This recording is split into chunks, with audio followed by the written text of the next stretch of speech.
Hello and welcome back to The Drag Detective. Disclaimer, it is a really warm day here in Cleveland and I don't have my AC on yet. So I have the window just cracked just to get some air in here so I don't, pass out while recording this. So think of the birds that you're hearing in the background, the slight breeze that you hear as like an ASMR, like a calming ritual to get us through the unrigging of season 17. Now, this is not the most rigged season ever, as we saw from my Riggory video, but enough changes when you take away, some of the Riggory that I think this is still a really interesting video. And I did poll all of you guys for your opinions on how you think the season should have gone.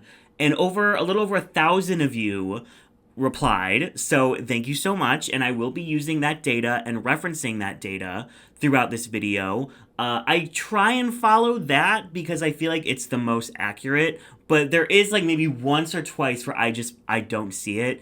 And this is my channel, obviously, so I do want my opinions to also be, prevalent, but I feel like it has to be a nice balance, but I was glad to see that most of the time we were all in agreement on what should have happened on this season. So we will get into it, but first, just a quick word from, me. I will be hosting a virtual book club for probably throughout the end of the year. If you have any interest in reading the Krakoa era of X-Men comics. This is an era about the mutants being over all of the bigotry, all of the things they've had to go through. They've gone through genocides, they've gone through everything in the book to try and get rid of them, and they decide to create their own nation state called Krakoa, and it's kind of showing the geopolitical politics, the minority politics that go into all of that. And it ran for a couple years. It truly got me through 2020 and 2021 and 2022. And I honestly think that I just need this in my life again. And I think a lot of other queer people could benefit from reading this. I think it's a really great story. It's a soft reboot, so you don't need to read prior X-Men comic books to understand what is going on. So we will have a virtual Discord book club. I already have a couple people signed up. It looks like we have a really good group. It will be bi-weekly, virtual, safe space. You don't have to talk if you don't wish. You can just listen or you can help lead discussions. But it's a really, really important book to me, and I would love to revisit it with some other people. So whether you've read it before, whether you've never read a comic book in your life, you are welcome to join us. The sign-up link will be in the description right down below. We would love to have you create a cute little community that just reads through all of the Krakoa era and just kind of break down all of the political implications, the storylines, the campness. It has magic, it has fighting, it has politics, it has romance, it has everything you could possibly want. So if you have any interest, please sign up. So the first Age of Krakoa virtual book club will be starting soon, so make sure you fill out the quick little survey in the description. Thank you all, and back to the video. So we have a lot to get through. We have 16 episodes to get through. So why don't we start breaking down how the season would have went without Riggory. Now, I'm going to leave the first 2 episodes alone. Those are the Rita Queen episodes, the talent show. And I don't think there's any Riggory involved when the queens themselves are picking things. So do I agree that, Lucky Stars maybe didn't end up in the top 2? No. Do I agree that Acacia Forgot was the bottom 2? No. But that's what the queens did, and that's the whole point of that twist, so we will let it be and move on to the first episode where someone is eliminated and where the judges are making the decisions, and that is the Monopulence Design Challenge. Now, like I mentioned, this was a great design challenge. I feel like even the bottom 2, they weren't that bad, compared to some of the things we've gotten in other seasons and things that we'll see later in this season. So the girls did a great job this week. And I think the top 3 looks were very clear, with Anya Nerve, Sam Star, and Arietti being the top 3.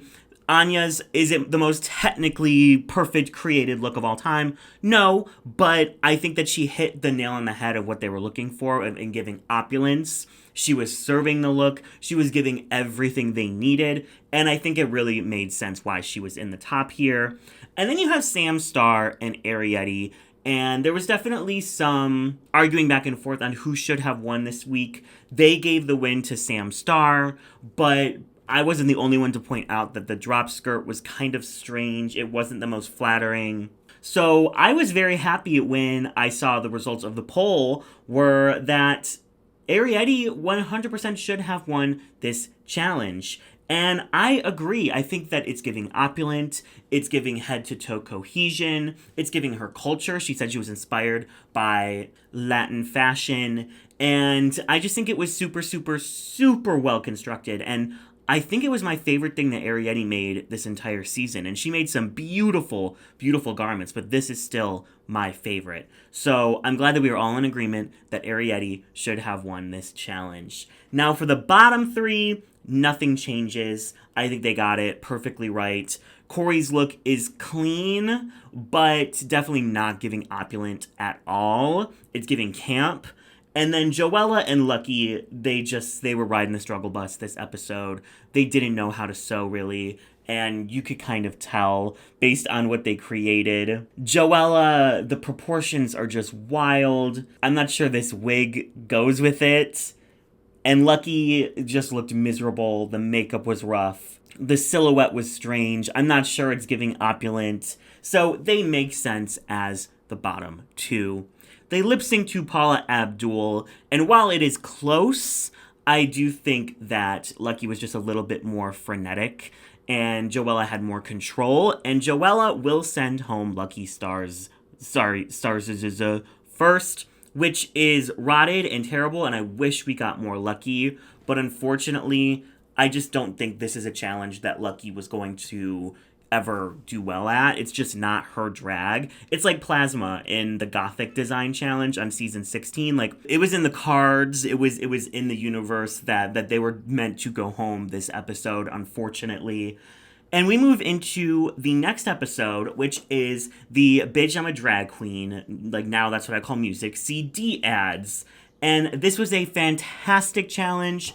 So many people did well. So many people could have been in the top. But I think the top three was clear, with Anya Nerve, Susie Toot, and Crystal Envy doing a fantastic job. Crystal was basically leading her team, and then Susie doing this kind of like rocker chick vibe is very different for her. It was a nice moment for her to stand out doing something very, very unique. And then Anya in the Laganja like cabaret number, she was just perfection. She got to show off her theater background, her beautiful singing voice. It was just a slam dunk.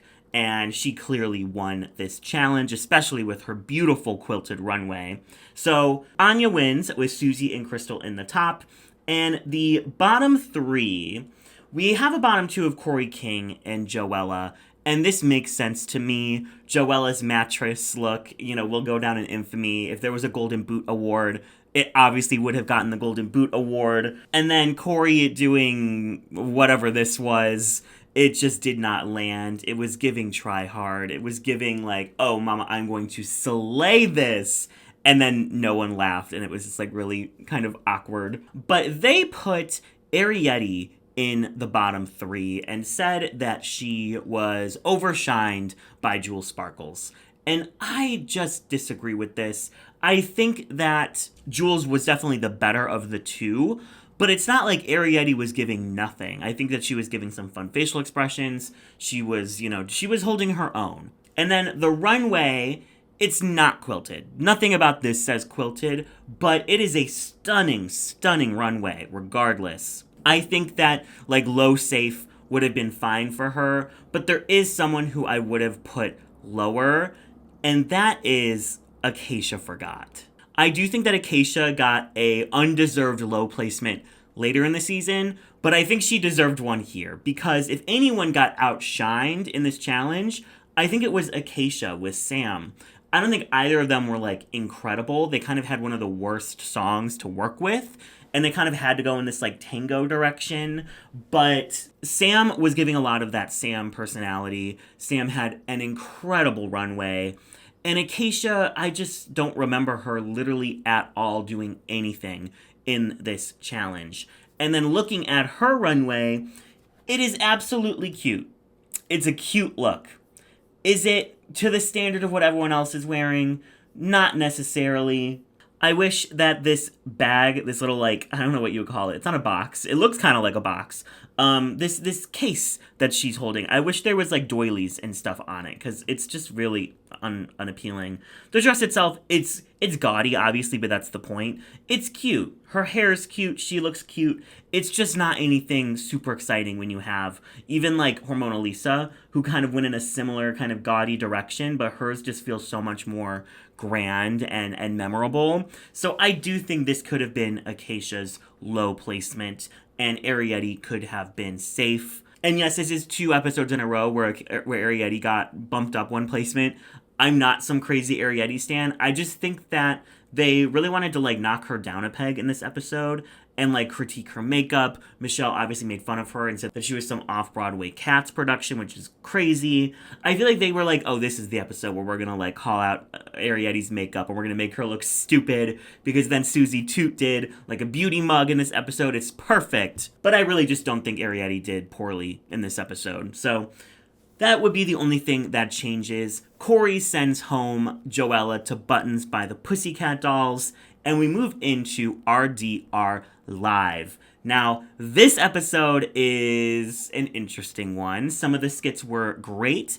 Some of the skits were atrocious, and the performances were the same. There was some abysmal ones. There was some outstanding ones. Some of the best were Anya Nerve as the, like, cave woman councilwoman, and then she also was the host. Susie Toot as RuPaul's babysitter was great.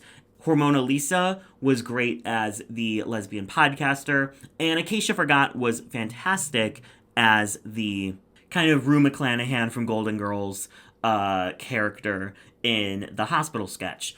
And so there are 4 people that I think did really great. I think they could have easily just made Acacia and Hormona both high, and then maybe just not had a low placement. But I think Hormona being high makes sense. She had a really pretty runway. This is just a really cool week for her. She had a great week the week prior and the week before that. So it was nice that, like, she'd been kind of close to the top the last couple weeks, but now she finally, like, nailed her high placement. But if it was Acacia in the high placement, I don't think it would have been rigged either. And then we have Sam Star Low. They loved this runway. I didn't like this runway at all, actually. I think this is one of her weakest runways. So I think that kind of, like, solidified that, like, yeah, she should be low. And then we have Lydia and Arrietty as the very clear bottom 2. They lip sync to Boogie Wonderland, and Lydia absolutely smashes it, sending Arrietty home, except she does pull the lever that dunks Michelle, and so Arrietty gets to stay. Again, I could have gotten rid of this twist and been like, it's rigged, but, like, I don't know if it was rigged or not, because they did pull the 1 and the 7, which is, you know, the numbers for season 17. So, like, I can't tell you if it was rigged or not. I don't think it was, like, super, super rigged, so I just decided to keep it in. And then I don't have to find ways to have, like, double saves left and right later in the season, but it would have been interesting to see, like, if Hormona went home first and if Arrietty went home here, how the season would have changed. Maybe that's a video for another day. And that takes us into the Sea Sickening Ball, which was a fantastic ball with many great looks. But the top 3, I do think they had correct. Arrietty in the winning position with one of the greatest ball packages we've seen in a long time. That lionfish look, this coral look that she made, it was just perfection. Crystal Envy had some fantastic looks across the board, and Sam Star had a kind of bad bikini look, but the other 2 I thought were exceptional and fantastic, and so they made sense to me as the top 3. Now, this is the week that I don't think Acacia deserved to be low. I think that her first look was super cute, one of my favorites of this category. Her second look was clearly not good, like, at all.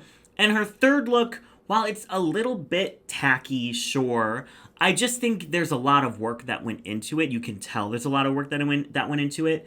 And it's not bad by any means. Like, you could see that it's well made. It's just a little tacky. And I do think there was someone with worse looks overall. And I was interested and happy to see that you all agreed that Lydia Butthole Collins, as much as I adore her, I don't think this was a great episode for her. Her bikini look, she has like multiple bulges, but because the swimsuit is in such a dark color, you really can't see it like super well. I didn't even notice that there were three until like maybe my second or third watch. And in this photo, you can clearly see because she's facing sideways. But when she's just walking down the runway, you cannot tell that there are three bulges. And like, yeah, she looks good, but it's not particularly like a great look. Then she has this like, I don't know, you're like riding a fish. What are those fish called with the lights? An anglerfish. She's riding an anglerfish. I love the concept of this. I just think it is so busy and it is so hard to like determine what is going on. I think she could have hid her feet a little bit better and then it would have looked like she was actually riding it. Like she could have had more tulle that hit the floor and maybe made it look like waves or splashing or something. And then the little legs she has hanging off the sides would have just like looked more like her legs. It would have given the illusion. And then the anglerfish, like, it's a fish that has a light on its head. Why is there not a light? You know what I mean? Like, if you're gonna go for this fish, you need to have the light. It just feels very disjointed. I don't think the effect that she was going for came across particularly well. And I don't know, like, it's a cute look. I don't hate it or anything. I just don't think it's what she was intending it to look like.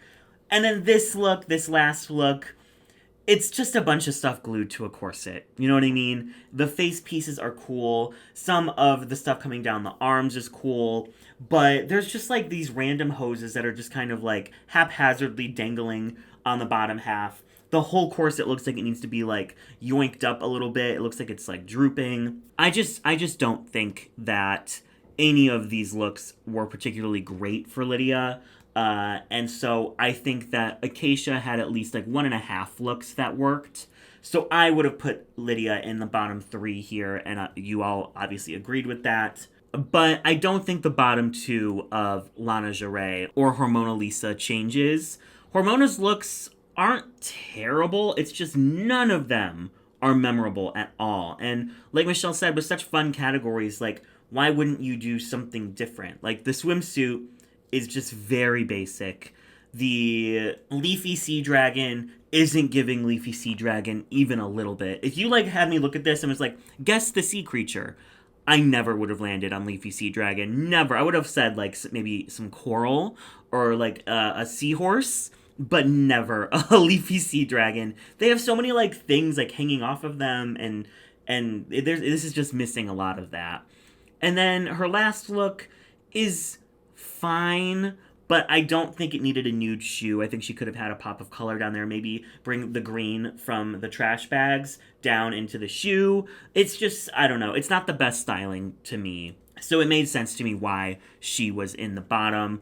And then Lana Jarret, the first look is cute. It's a cute look.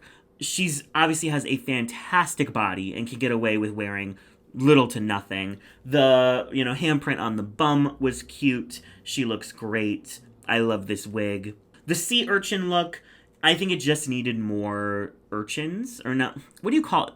The urchin isn't the spike, right? The urchin is the creature. It needed more spikes. That's all it needed. But her last look, the one that she made, is unfortunately the worst of this episode. So I understood why she was in the bottom. And then they lip sync to Olivia Rodrigo, Get Him Back, which, great song. Wrong queens to give it to. Lana is a very, like, sultry performer. She's very, like, slow, and she glides across the stage. And Hormona is like she's a ballad queen, you know what I mean? Like she did Yes and as a ballad, and she did this one as a ballad. And I needed that rock energy, I needed that like fury, I needed that. It's a very like fun song, and they were both missing that entirely. So this was a bad lip sync to me. I think you could justify either of them leaving, but I mean Hormona literally got a second chance and was already in the bottom again. So I understood why Hormona left. And Lana Jarret gets to slay another day as we move into the Snatch Game. And that's where people were like, I wish Hormona, they wish they would have just kept Hormona, because I would be interested to see, and other people were interested to see what she would do in the Snatch Game. And we all kind of were like, Lana's not going to slay this Snatch Game, which she didn't. And it was just, yeah, it was not great. But, like, would Hormona slay? I'm not sure. I'd be interested to see. It's definitely not, like, a clear, like, oh, come on, we know Lana's not going to kill this. Yeah, I mean, I do think if Hormona stayed in the ball over Lana, I think she probably goes at, like, maybe the Rusical, because her lipsticks just weren't giving, and maybe we would have seen Acacia versus Hormona 2.0. Who knows? But we don't have Hormona, so we're going into the Snatch Game. It's not a good Snatch Game. It's not a good Snatch Game at all. And there's really only a couple options of people who could be in the top. And so that was very clearly Anya and Jules and Sam. Sam definitely kind of got away by playing herself a bit. But I think it was a good choice. I don't remember this woman's name. I just know her from that, like, meme of the one girl on stage at the pageant being like, I love to eat. And then, like, this woman's Kim Johnson, is that her name or something? In the audience, she's like, oh, I like to eat too, girl. Like, I love that. I love that, like, scene from whatever show that was. But that is the only way I know who this woman is. Sam did a good job. She deserved to be in the top. She had a fun runway. But Anya Nerve as Eddie Murphy was absolutely the slam dunk of this episode. She had a really fun runway. This is probably the most memorable of Anya's runways. Like, I think Anya had better runways than this, but I feel like this will be her most remembered runway. It's just so stunning and so good. And a lot of people were kind of rooting for Jules to win here as Bigfoot. And I think that she did a fantastic job as well. But I think even just looking at the runway's a little haphazard. I see what she was going for. You know, she's kind of referencing her bionic spine. I just think it's a little hectic, and I think maybe she could have, like, streamlined this idea a teeny bit better. But to me, this was Anya's moment. As she said later, like, when they were congratulating her, she's like, y'all didn't make it that hard for me to win, and she's not wrong. And then for the bottoms, there's so many options. So many people did not do well. Lexi Love didn't do well. Crystal Envy didn't do well. Arietti didn't do well. Acacia didn't do well. Lana didn't do well. So many people didn't do well. But the bottom three that they chose were Arietti, Crystal Envy, and Lana Jarret. And I do have to agree with that. Even looking at the runways, Crystal's was not good. Lana's was really good, but I don't think it was enough to pull her out of the bottom after her Rosa Parks Snatch Game.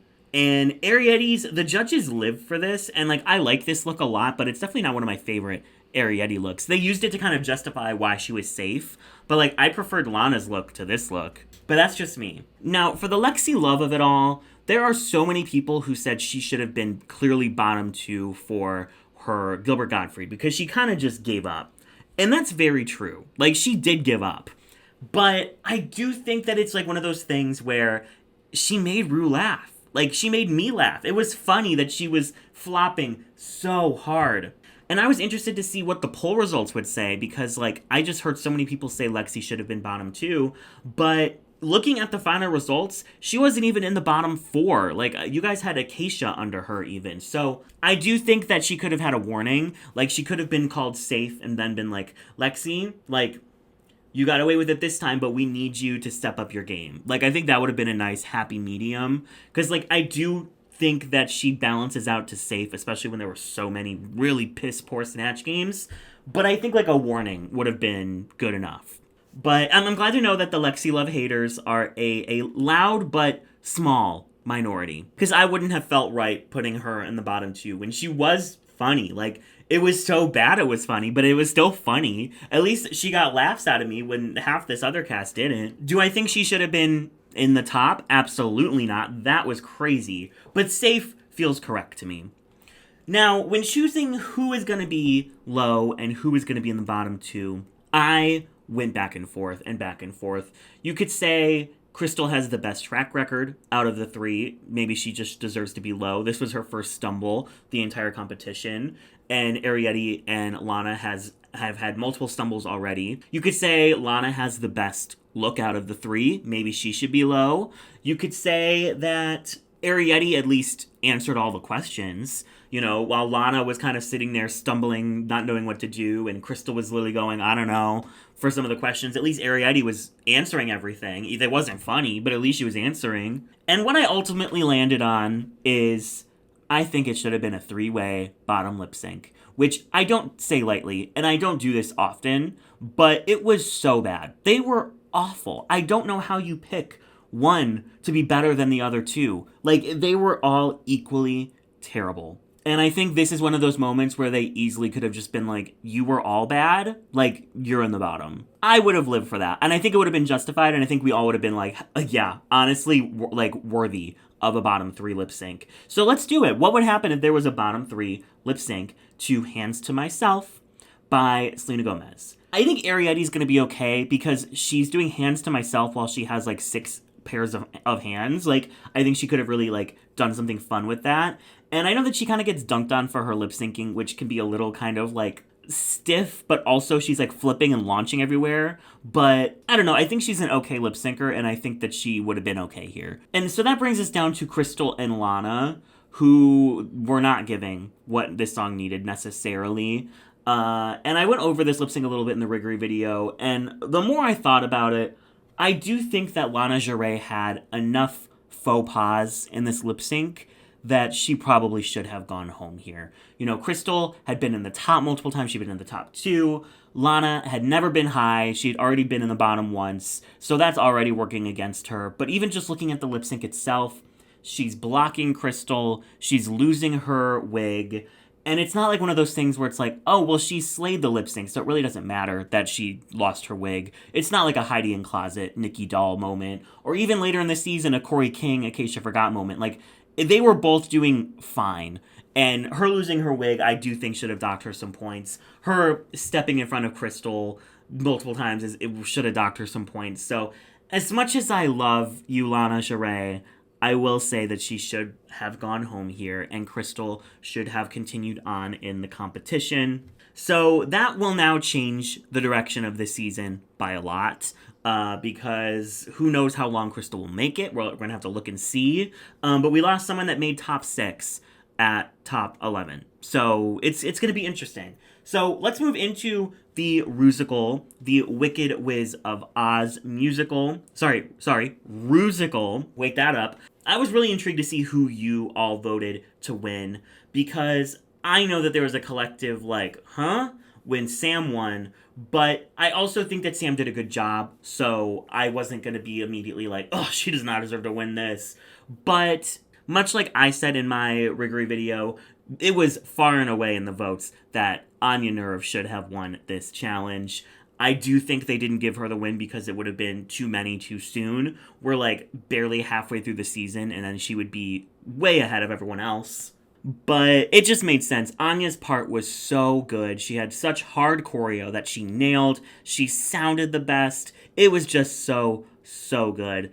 And then the other top placements all were the same. Jewel Sparkles, Sam Starr, Susie Toot. And then no low placement and a bottom 2 of Corey King and Acacia Forgot, where Corey very clearly sends Acacia home to the Adam Lambert song. So besides the win, everything else was the same. But we also have to ask, like, how would Crystal Envy do? And she's a good performer. She can obviously lip sync. She's not the greatest lip syncer I've ever seen, but she's pretty good. So I think she would be safe. Even if she doesn't take, Lana's place and plays the Tin Man. Even if she takes, I don't know what she would go for. But I don't think she would be a standout. I don't think she would be bad. I think she would be safe. So we move into the Betsy Johnson Design Challenge next. And there was a lot of arguing of who should win this week, Jewel Sparkles or Lexi Love. They both completely slayed this challenge. And you know what? I think they both deserve to win. I think this is a week where, like, they both just did so fantastic.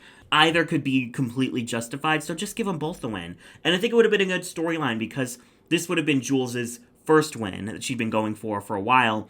And this would have been Lexi's first win in a long time. She'd basically, in this scenario, been safe since her first win. So it would have been a really good moment for both of them to kind of get that win. And I think Crystal would have been high here over Arietti. Arietti's look was amazing, but it wasn't giving Betsy Johnson at all. And as we know, Crystal is a fantastic seamstress. I think she could have done something a little bit better than Arietti here. So I would say that Crystal would be high. And then as for the bottoms, this is where we disagreed, and this is where I do need to maybe potentially check my Anya bias, which I admit I have. Some of y'all are so mad that I like Anya Nerve so much. Well, guess what? She's my Cleveland queen, and I will always stand behind her. And I think you should ask yourself, why are you so upset about someone rooting so hard for Anya Nerve? Maybe just sit down and ask yourself that question. Why are you so mad? You're mad. Kind of interesting to me. We have a bottom three of Anya Nerve, Lydia Butthole Collins, and Corey King.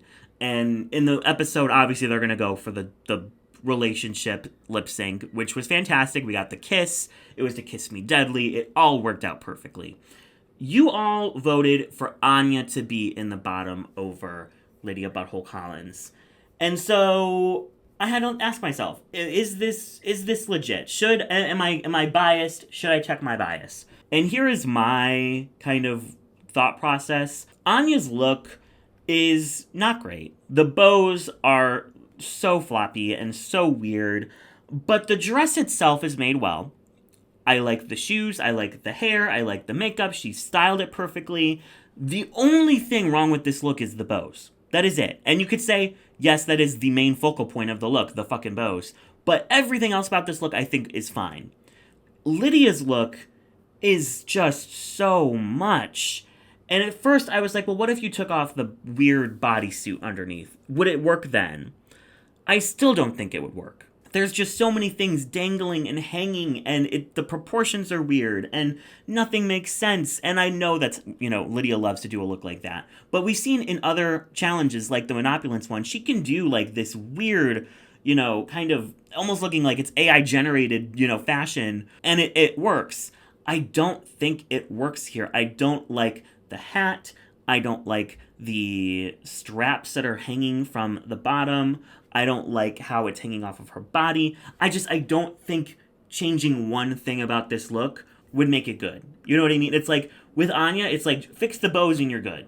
But with Lydia, this needs a complete and utter overhaul. But because I can admit that I definitely have bias towards Anya Nerve, I will put Lydia Lowe and Anya Nerve in the bottom two with Corey King to Kiss Me Deadly. And this was a good lip sync with Lydia and Corey. I don't know what it would have looked like with them two, but I think Anya would have easily sent Corey home. Anya had 3 wins at this point, and Corey had never placed above high. Anya is a competent lip syncer. I think she would have had fun with this lip sync.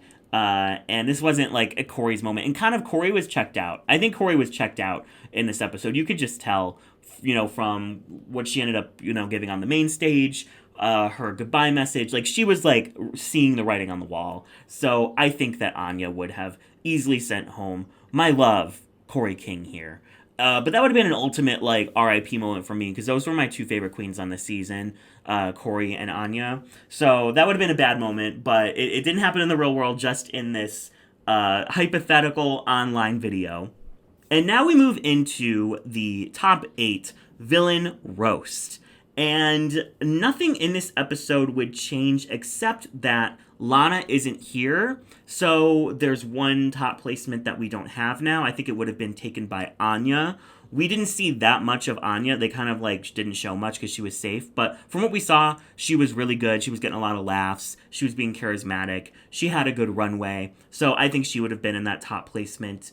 And I think that Crystal Envy would have been in the bottom 3 over Lexi Love. Lexi was not great, but she did have some laughs. She did have some jokes land. I don't think Crystal would have done well in this challenge. We saw in the Snatch game she panics when she has to do comedy in front of people like that, and I think it would have been the same vibe here. I don't think Lexi did super bad, and I think Crystal probably would have done a little bit worse, but we would have gotten the Jules Arietti lip sync regardless. Neither of them were good, even with Arietti stealing Jules' jokes. And obviously Lydia Collins wins. This is her huge comeback moment on the season. It was fantastic. But in the lip sync to Yaya by Beyonce, Jules sends home Arietti. In this scenario, Arietti has 2 wins, not 1, and Jules has 1 win and 1 top 2. But I still think Jules would have sent her home. Jules just did really well in this lip sync. And we move on to the acting challenge. This is the Ross Matthews versus the Ducks. Again, I don't think Crystal Envy would have done super well here, especially because a lot of people did super, super well. But it's interesting because Jules was not great. She's doing the kind of like New York, she's a fat cunt monologue, and she just can't get it down. But her runway is absolutely fantastic. And that's what saves her from the bottom 2 over Lana Jarre, who did fine and had no business being in the bottom 2. But Lana isn't here. So looking at what Crystal would have worn, it's super fun. Is it like the greatest thing I've ever seen in my life? No. Is it enough to save her from the bottom? No, especially when Jules' look is like 10 out of 10. So I think we would have a Crystal Envy versus Lydia Butthole Collins lip sync. I do think that Lydia could have stayed here, even against Crystal, to Unholy by Sam Smith and Kim Petras. But we have the infamous Scissorgate. She can't get out of her dress. Crystal is going to send home Lydia Butthole Collins here. And Crystal makes it to the top 6, which is the Interpretive Dance Monologue Challenge. I think she does team up with Sam Starr here. I think that what we see happen in the episode where Sam wants to link up with Lexi, but Lexi wants to team up with Anya because she thinks Anya will help her win. I think that still happens. And instead of teaming up with Lana, Sam teams up with Crystal because they're already friends. You know, they were kikiing the entire first half of the season. I think that's what would have happened. And I think that they probably don't do well.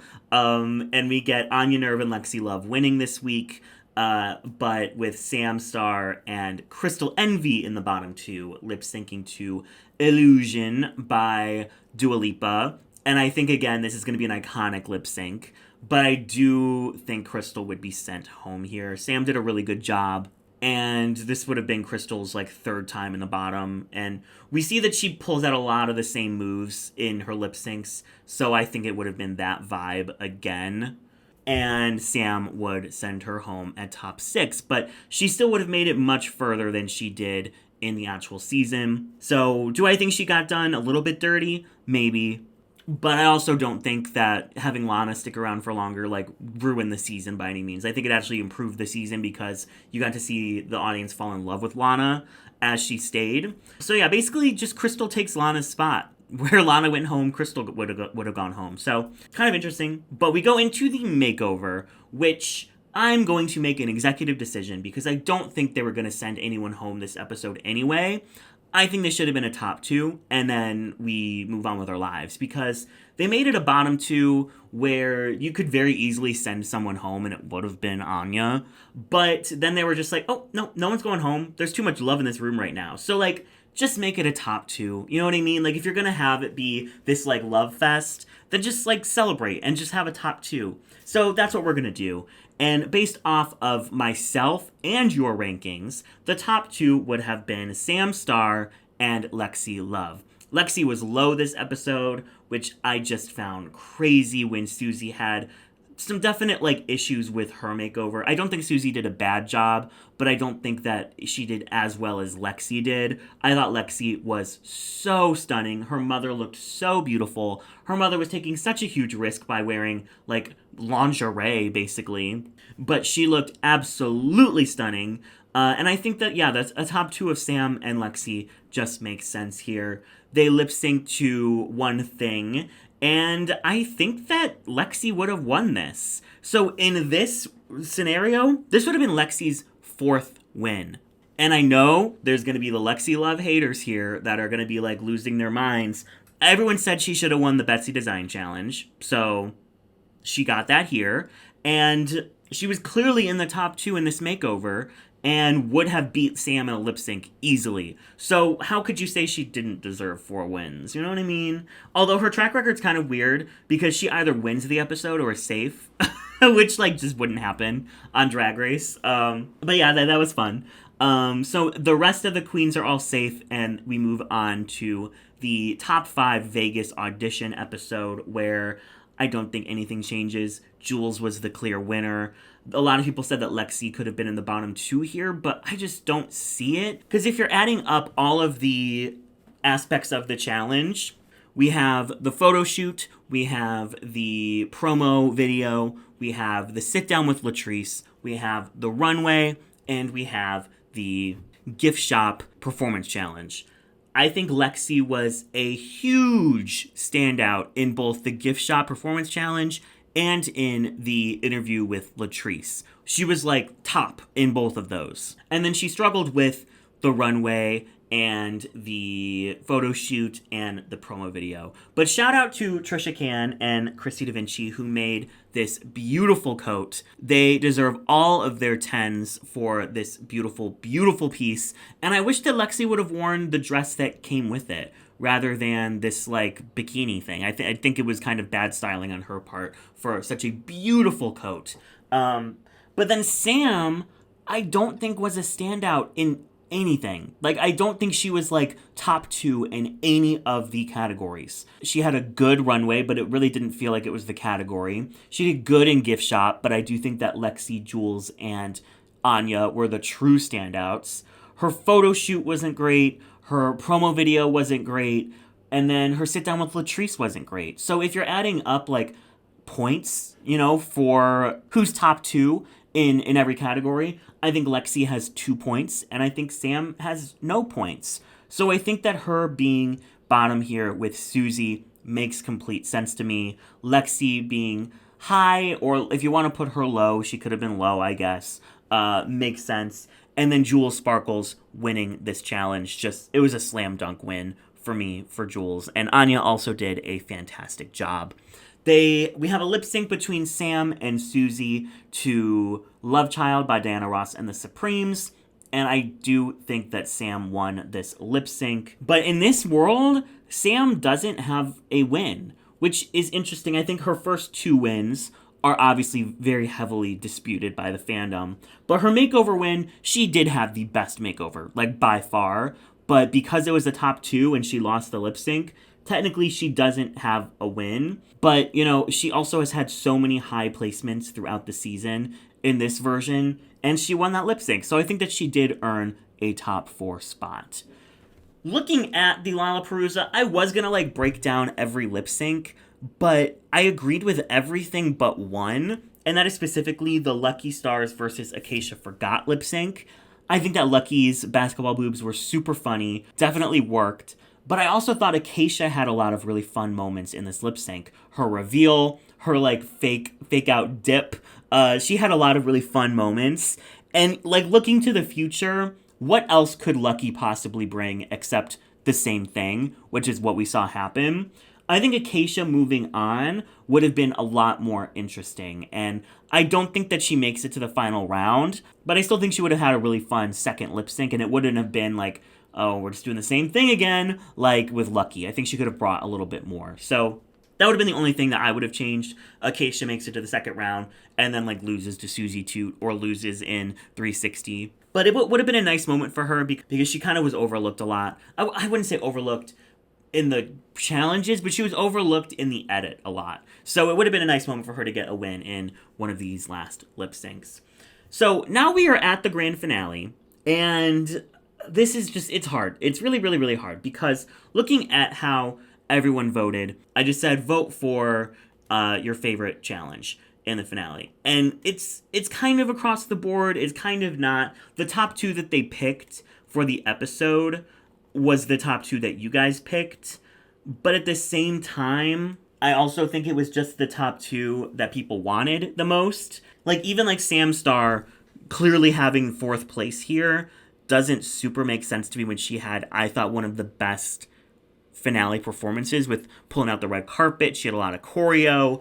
It's hard because it's does the top 2 performances, because it's does the finale performances, are those the only things that factor into picking a top 2? Because if so, then maybe it is Jules and Lexi, and maybe Anya doesn't make the top 2 because love her down, but I don't think she was in my top 2 of the performances of the night.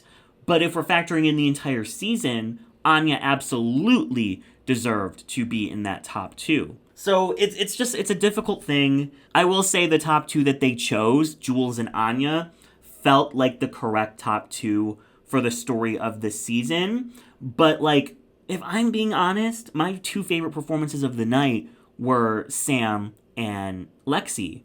But then my favorite runways of the night were Jules and Anya. So it's like, what do you do? My favorite interviews of the night were Jules and Anya. So, like, what do you do? I don't know, and it's hard, especially when you're looking at the abracadabra, like, looks that everyone was bringing out. Because, like, we saw Lexi's reveals, she probably would have won that lip sync, and she would have won the season. But does Lexi winning the season make the most sense? I guess it makes more sense here because she has 4 wins, but in the season itself, she only had 2, where Anya had 4. So if it's a top 2 of Lexi and Anya does what she did, which was fine, it was good, she didn't have any moments, she didn't have any reveals. Lexi would have had moments, she would have had reveals. I think that Lexi would have won if it was Lexi versus Anya. But with Jules and Anya, I think that Anya won the lip sync. I think that Jules was so focused on all of those reveals that I really didn't get anything else from her performance. Which, again, people were mad at me saying, how could you possibly say that Jules lost the lip sync? That's just my opinion. And that's what this video is. It's just me giving my opinion. I'm not saying I'm, the harbinger of the correct opinion on everything, but that's just what I thought. I thought that Jules, the reveals were just kind of superfluous. I don't think they were super interesting, and they took up most of her performance, while Anya was giving me spell casting. She was giving me lots of energy. Was it the greatest lip sync I've ever seen in my life? Obviously not, but I would have said that Anya edged out Jules. So, so if we're giving points out to, like, points for interview, points for runway, points for performance, then Jules and Anya were my top 2 in 2 of those, but not the performance, which is arguably the most important. So it's hard. What do you base it on? In this case, I'm going to base it on the season itself. And in this world, Lexi has 4 wins, Anya has 5, and I think that they deserve to be the top 2. And then if we're basing it on the lip sync, I guess Lexi Love would win the season. But again, does that feel correct? No. I think Anya feels like the correct, real winner of the season. And that's why the finale and what counts and what matters is just a little bit, I don't know, like, confusing. And really, they're just going to do what they want anyway, which is what they did, and why Jules and Anya were the top 2. But then it's like, well, why are we doing the performances? But I also wouldn't want to get rid of the performances because I don't know. It's difficult. It's hard, and that's why reality TV is difficult to pull off. Because you have to try and balance what you think should happen and what will tell the best story versus what actually happened on that stage. So how can you say that Anya doesn't deserve to win the season when she won 5 challenges because she lost a lip sync to Abracadabra in the final moment? Like, you know what I mean? It's just like, so what are we basing it on? And I think that's what Drag Race needs to look at for later seasons is like, I'm fine with these for finale performances. I'm fine with all of that. The final lip sync, I think it's a great format. But is that going to be the be-all, end-all of what determines the winner? Is who cares what happened on the season? It only matters what happens in this finale. And that they haven't been following that. But it's clear that people were upset by that. So maybe they need to reevaluate. All I'm saying is it's difficult. It's not a clear, answer what should be done. But I think that this finale really made it obvious that there is some disconnect there. So that was my season of Drag Race Unrigged. Here is the track record if you want to pause and watch. And that is all for this episode. We are about to enter All-Stars 10 territory. So get ready for some All-Stars 10 videos as we go on this crazy journey together with this tournament of queens. And make sure you are subscribed to the channel. The links to all of my social medias will be down in the description below, as well as the sign up for my virtual comic book club. It'll be a fun time. Be careful out there, and I will catch you all in the next one.